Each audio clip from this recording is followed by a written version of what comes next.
everyone. I'm Leslie Cornwell, certified nurse midwife, and I have Hilary Schlinger, and she is an Hello. hello, everyone. Hilary has been on. This is the third time we've chatted, so it's always fun. The more of a relationship I have built up, we just instantly catch up, and we're brainstorming different topics. And I said, for me, getting a better understanding of the midwifery credentials with your wealth of knowledge, understanding if someone wants to become a midwife, having a really good grasp of the pathways and what the schools are like and what is it your responsibility. Just like we teach as midwives, you want to make sure as a new client they're asking the right questions to get the right care provider. Right. I think it's just as important for your educational pathway you choose and what schools. So hi, Hilary, if you want to give just a brief introduction to your experience if they hadn't seen your past videos, and then we'll go from there.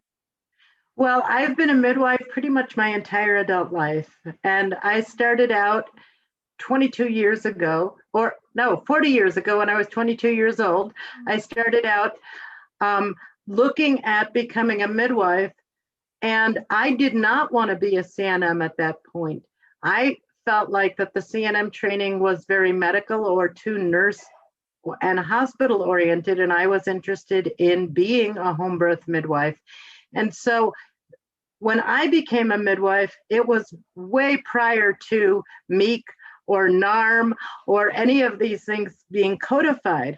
And so one of the things that we can look at is that at that point, which was in 1980 to 82, that we were looking, that people who are home birth midwives were looking to Europe, and that the European definition at the time of a direct entry midwife was somebody who entered directly into the profession of midwifery.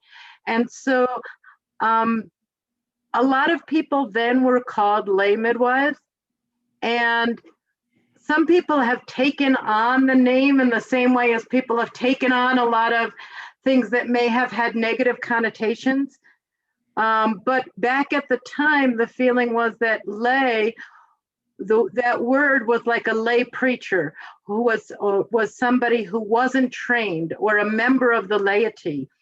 And that in, especially in the time when MANA was first being formed and people were first writing standards for midwifery outside of the ACNM, that folks wanted to find a word that didn't feel dismissive, that the word lay midwife felt like it meant untrained.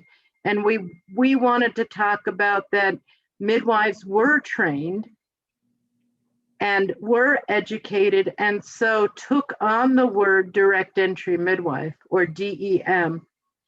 And at the time, because there wasn't a national credential, a lot of it was a patchwork quilt of different states that set up their own pathways to licensure or certification.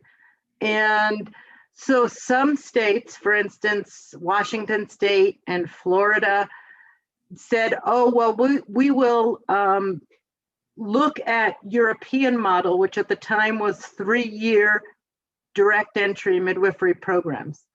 And so, for instance, in Florida, the law still says that it's a 3-year program. And if people come in as an RN, it's a 2-year program. That the program can be modified for RNs. Washington State has a 3-year program. I believe California has a 3-year program, but it was at a lot of them at that point were associate degrees, even though it was a 3-year program. So I'll go back to Florida. It's still an associate degree, but a 3-year associate. Some states, like the one I live in, which is in New Mexico, decided to codify apprenticeship. And so they set up a process by which you had to, there was something that was called the magic workbook. And in the magic workbook, you would show that you had a certain amount of experience and a certain amount of didactic education. So it was a formalized apprenticeship process. When NARMS and MEEC started, they were actually committees within MANA at the time. and looked at what was going on in the various states and decided that they wanted to keep that apprenticeship model, and it still exists today, and it's called PEP, or the portfolio evaluation process. And so in quite a number of states, you can become a CPM without going to a university or a proprietary school through this portfolio evaluation process. And there actually, a number of years ago, there was an article that was in the Journal of Midwifery and Women's Health that compared the didactic education and the clinical education of portfolio evaluated CPMs, and found that there were more hours in clinic and an equivalent didactic education for the PEP trained CPM than there was for the CNM, wow, which I found really interesting. Yeah.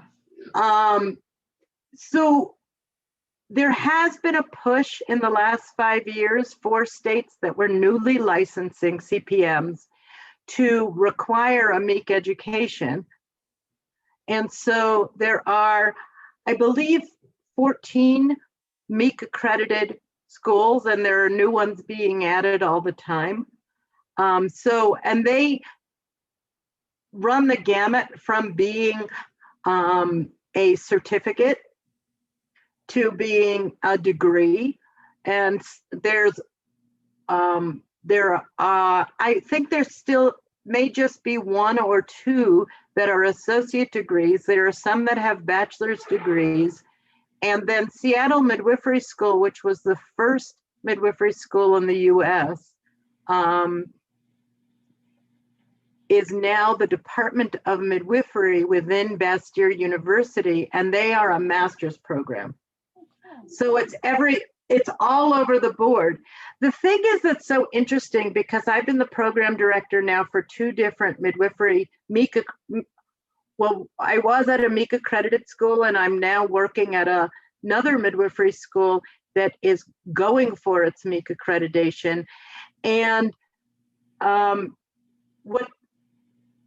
lost my train of thought. I'm so sorry. But I know what I was going to say is but when you compare the curriculum to that of a CNM program, it's really similar. And actually, I sat down with the director of the CNM program in my city, and she said, "Oh my goodness, we're teaching the same thing." And I actually just had a friend of mine who had been through that program, and she was over at my house, and she was looking at the books on my shelf, and she's like, "Oh, you're using all the same books that we used in my program."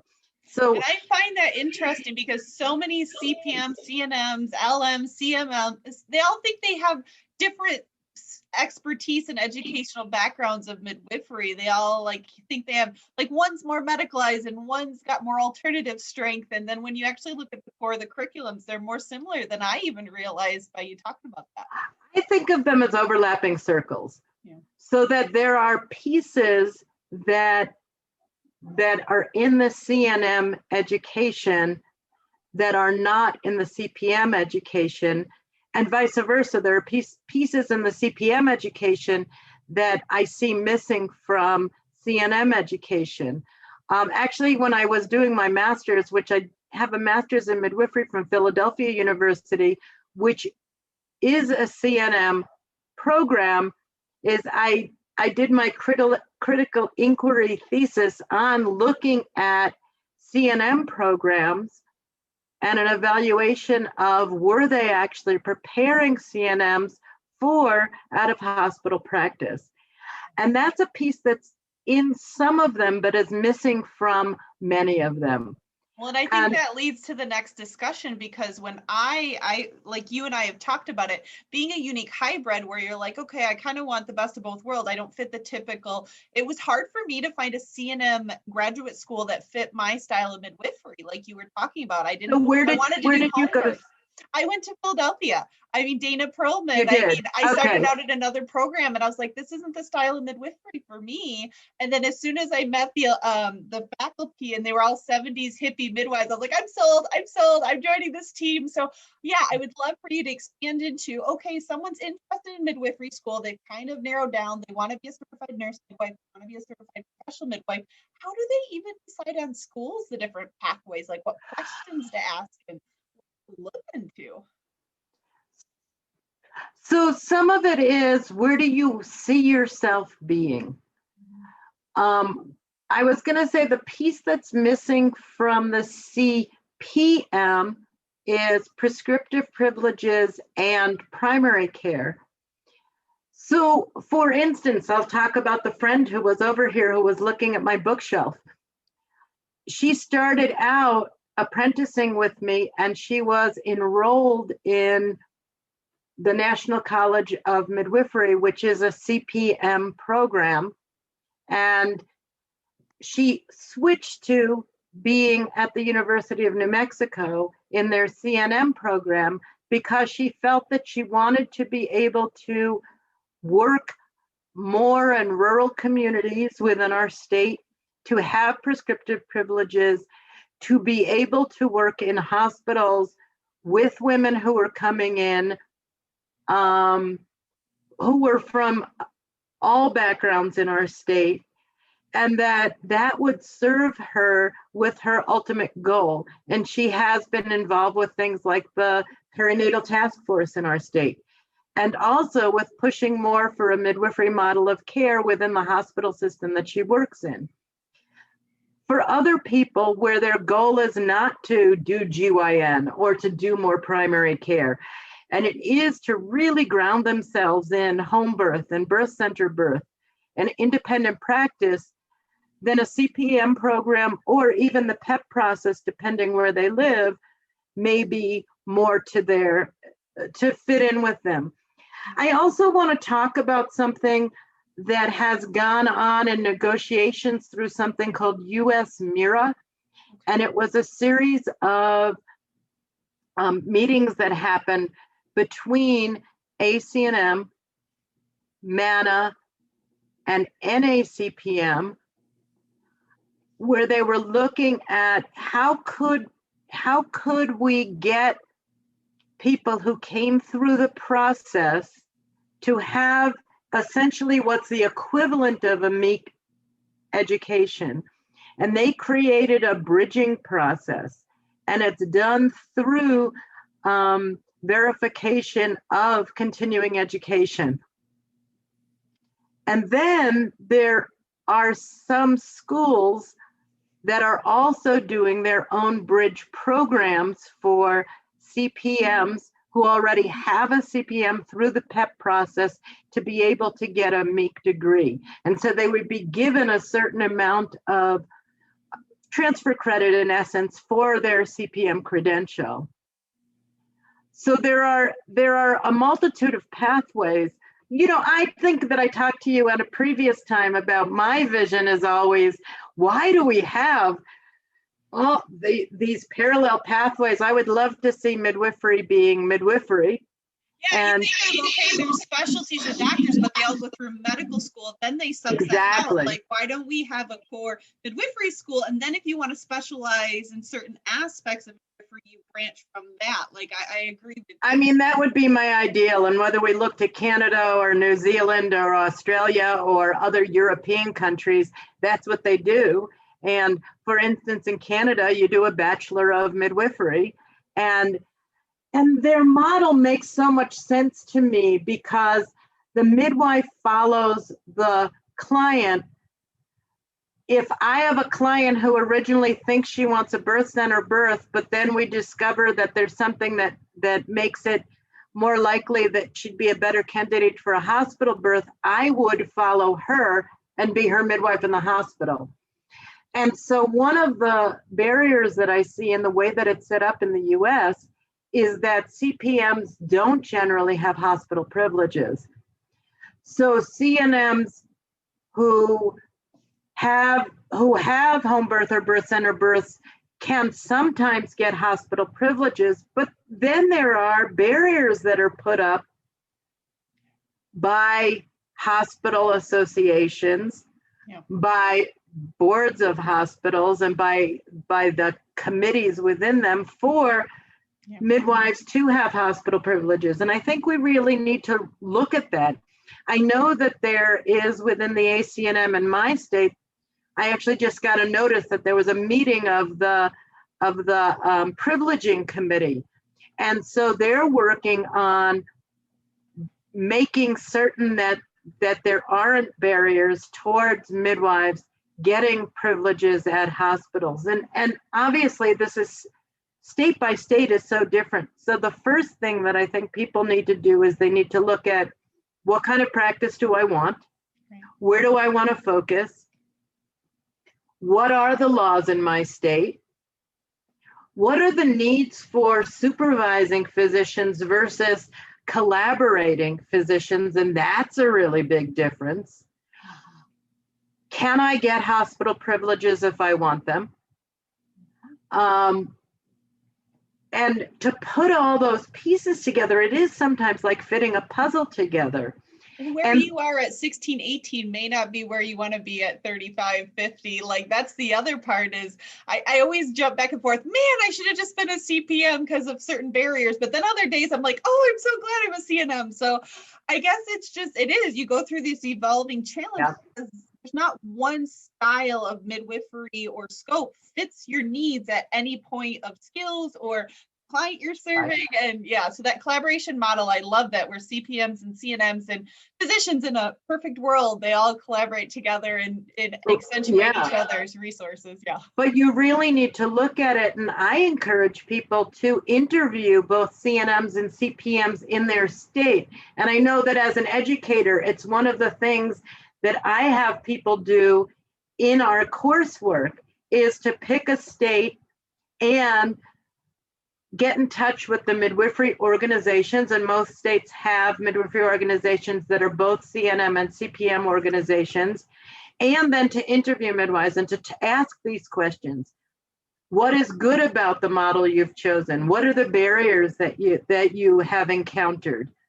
And I also think that what I'm seeing more and more, especially in birth centers and some in home birth practices, is CNMs and CPMs collaborating. And that really helps as well. They can learn from each other and bring in different models of care. Yeah, so, I wholeheartedly agree. When I was 16, I was very fortunate. I had that type A personality over analysis, and I met with all the midwives in the area. I was like, I know I'm going to be a home birth midwife. And I couldn't predict, okay, the next 15, 20 years, there weren't state regulations. What if they do come? What if they aren't here? If I decide to move versus I stay here? Like there was a lot of things to think about. And so you're hoping to pick the best decision based on what you think you're going to want. And it's a big decision to choose, okay, now I want to be a midwife, but what kind of midwife and what educational pathway makes the most sense for me? Right. And I do think that there are a lot of people who go to a CNM program thinking that they're going to learn about home birth and birth center birth. And it's not even, I've had people say, oh, the place doesn't matter, but yes, the place does matter. There's a lot of wholeheartedly agree. Yeah. And the business of midwifery part of it, are you being trained to work within a hospital system or for independent practice, which is where something like your business comes in, is there are so many CNMs who don't understand that piece. That's the business of midwifery part. Yeah, I agree. And that was part of why I picked Philadelphia. I wanted home birth clinicals. I was looking at Frontier, I was looking at Georgetown, I was looking at Wayne State, University of Michigan, and Philadelphia was the only location that I had to find it. They didn't have one on their list, but I had no problem. I negotiated a win-win situation for a home birth midwife that never had a student. We got the contract, and I was I know very few nurse midwives that get to have the privilege. I mean, it was my first home birth. I remember all this labor and delivery experience. My first birth, the reality check of like, oh, I just do the laundry and the housekeeper taking care of everything. And I messied up all those towels. And I remember for 3 hours after the birth, like, Yep, I'm the housekeeper, and those little things you just take for granted. Well, and I also want to talk about that there's a different emphasis in home birth midwifery, but also in the CPM community about the midwife. I'm trying to think about this, the midwife assuming a lot of hats and a lot of roles. And one of the things that I've seen is that oftentimes midwives who are CNMs who have worked in the hospital, who then open birth centers, will hire people to be doulas. They'll hire people to be lactation consultants. And it's almost like that same fragmentation of care. And not to say, I respect the role of doulas and I respect the role of lactation consultants, but there is a part of me that feels like all of those are pieces of midwifery, and that I don't want to be sitting at a desk rather than sitting in the room with a laboring woman and just going in to listen to the heartbeat and do that same kind of management.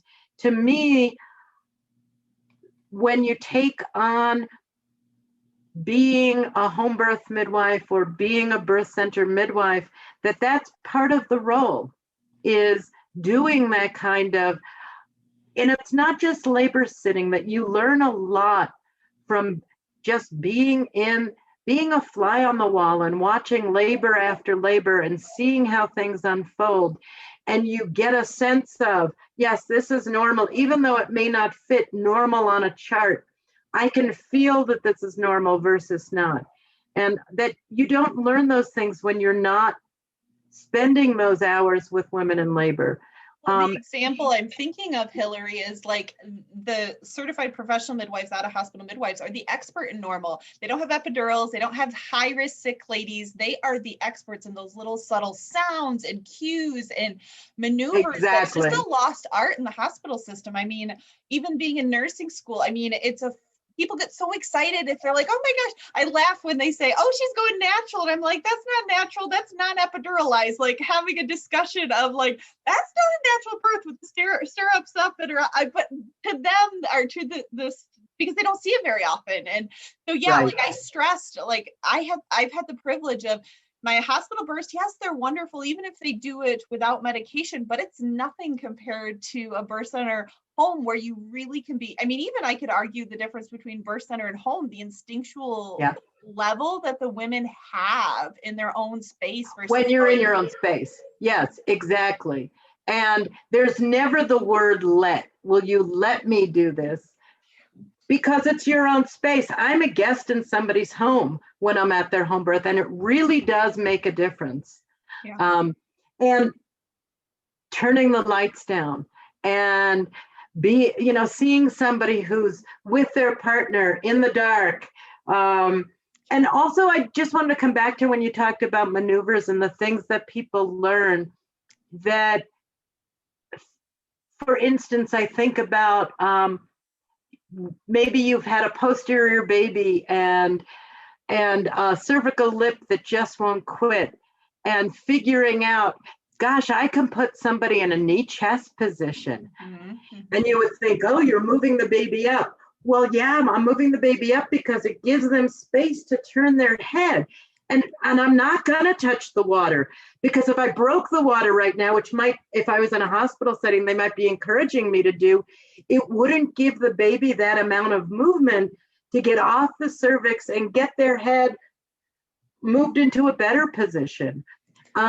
There are so many things, and I do think that some of them have been incorporated into hospital settings. Use of water, for example.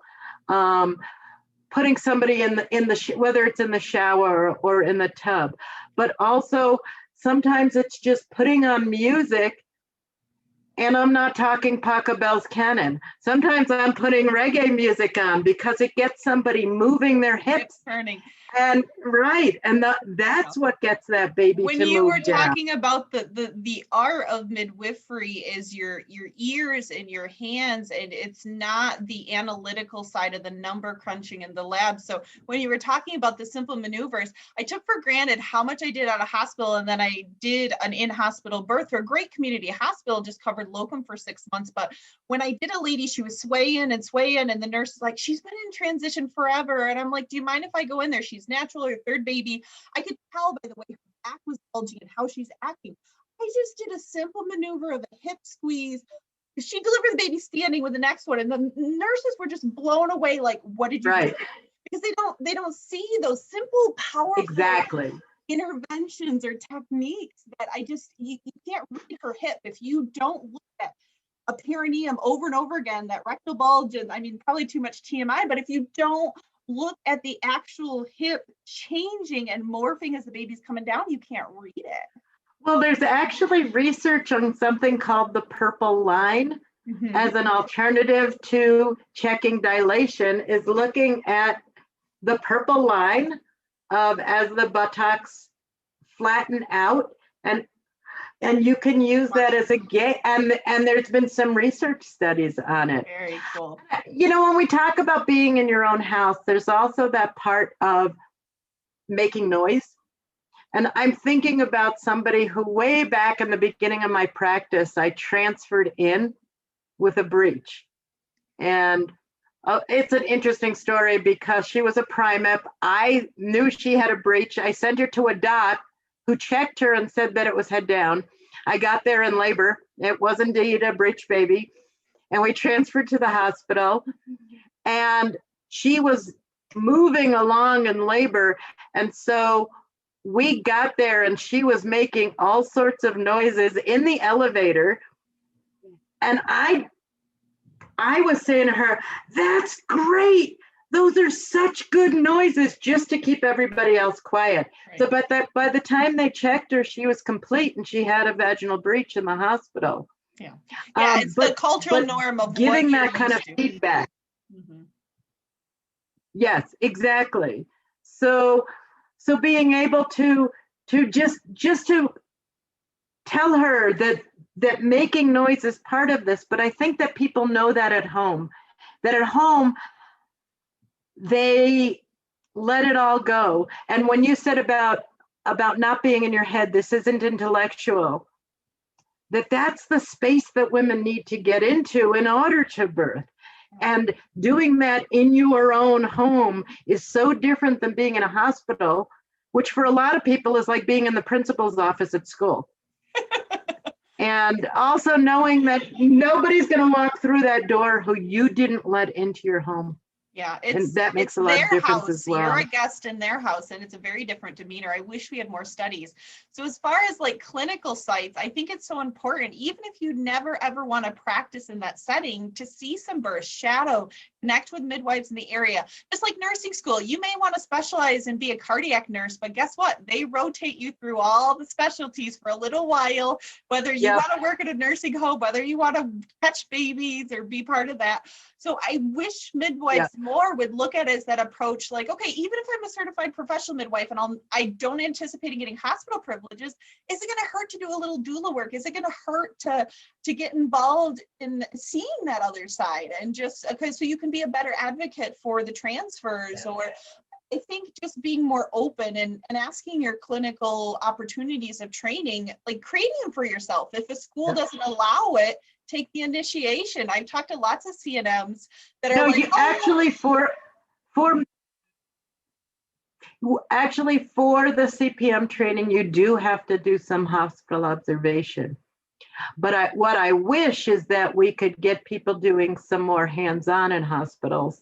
And so this is where, when we talk about the merging of midwifery or my vision, I wish there was an education that overlapped both of them, where we could have one program where people could be a CNM and a CPM. But I do think that it would really help for both CPM students to see hospital births, perhaps more. There are a couple that are necessary to get your CPM, but also for CNMs to see home births. And I do think that people should check with their schools if those sites are available. I just also want to say some of it, and sadly, comes down to liability. And not all CPM practices have liability insurance. And so some of it is looking at, is there then liability for the school? And so those are some of the pieces that you want to ask questions about. Yeah, I know, especially on the nurse midwife side, there's very few schools. You even have the option for home birth purely because of malpractice. I mean, they're very transparent and honest. I mean, the financial costs and the barriers, and even to say you're going to shadow, I mean, a lot of them are very hesitant because if you get stuck in a corner and there's something happening, you're there, how much did you get involved? And it is, I mean, that's what's sad with our obstetrics and healthcare as a whole. You're losing a lot of learning opportunities because of fear of liability, or midwives even practicing because of fear of liability. So, well, and don't make the assumption that not all home birth practices don't have malpractice, because many of them do. I agree. And so finding out state by state. So yeah, I think when I was referencing the malpractice, there's many CNM schools. I'm not nearly as familiar with the CPM routes, but I do know of a few CPMs that have malpractice. That's a whole nother topic for another day, the financial benefits. I've been talking to the owner of Contemporary Insurance and trying to help out the midwives with that aspect, because I think a lot of people it's not going to happen to me. It's not, I have a great relationship with her, or I take care of the Amish, and I'm like, but yeah, that doctor in the hospital don't care that you have a good relationship, but the Amish don't see it. So you mentioned Contemporary, and they have a relationship with the ACNM and CNMs, but for people who are CPMs, are you familiar with Southern Cross? I know them a little bit. Ann Geisler. Yeah, because Ann Geisler has been involved in malpractice for midwives for many, many years, well over a decade. And I know that I would see her at MANA conferences, and also when we had some meetings on malpractice, that she was involved in that as well. I will definitely have. So in terms of CNM programs, I know that Frontier has a reputation of doing a lot of preparation for birth center births, and that's because of who founded it, and that she was big on birth centers, and so I know that the students there do have to do a project that has to do with birth centers. I'm not as certain about other schools. I think that the University of Washington program does have home birth rotations. The one that's in my city in University of New Mexico does not, but they do have placements in birth centers. They have a placement in a birth center in Arizona, and they also do place students into a community hospital that in Gallup, New Mexico, that does very few epidurals, very little intervention, and mainly works with the Navajo population. So really diving in and finding out who are you going to be, where will your placements be? You and I, before we started this, were talking about also finding out, does the program expect you to find a preceptor versus that they will be finding a preceptor for you? Some of that may also depend on whether it's an on-site program or a distance program. And so looking at that as well. And there are distance programs in both the CPM and CNM midwifery educational communities. Yeah. I think there's a lot of ways to train and just talk to, I mean, we're so fortunate with social media and these amazing groups of support. Just put a feeler out there, be like, okay, why did you choose this school? What are the choices out there? The knowledge that midwives and midwifery students pass to each other, because we all want to better each other. We do. So I think it's just getting yourself out there and taking the initiative of like, I'm going to meet different midwives. I'm going to learn more right from the midwives on the boots on the ground, the truth, honest answers of my area if I'm not planning on moving, and just figure out what fits your style and where you want to be in time. Yeah, I agree. I also think that there is a misperception out there that CPMs can't have a viable business, or that they won't make enough money being a CPM. And I really want to dispel that notion. We can, also, I want to make that our next you'll topic, always be Hilary. on 20. Yeah, I want to make that. We'll make, Yeah. I'm serious. Yeah. That's part of my big pet peeves. I have a few videos about the myths of just business ownership for midwifery. Like a lot of them think, well, I don't want to be on call 24/7. I don't want to ever have not a vacation. And like, yeah, I think that's why I created Midwifery Business Consultation, because you can have a successful practice. You can make a good living. You can have retirement benefits. You can sell your practice with time. But you have to strategize it from to have a foundation and understanding of business for that to happen. So, yeah, nope, I agree. So there's two trainings. And also there's that you don't have. Go ahead, Hilary. Well, and that you don't have to be on 24/7 call. That there are ways to structure a practice so that you do get time off. Correct. And yeah, burnout is a big deal. which is a whole nother ball of wax. Yep, I've done a few videos on that already. I'm very passionate about it. I went through a pretty dark place in 2017 because of the burnout. And so, yeah, I definitely agree. How can we support midwives, getting them to understand the different styles of midwifery, helping them to get a good business sense, a good clinical experience, a good training that fits them. No, I appreciate all your knowledge. I could talk to you for hours and hours, Hilary, but my goal is to keep these 20 to 30 minutes, and we're already at 40. So let's do like a part 3 of your wonderful knowledge in like a month and a half. But thank you again for joining me. I always love chatting with you. No, I enjoy talking to you as well. Thanks. We'll meet again. Okay, bye.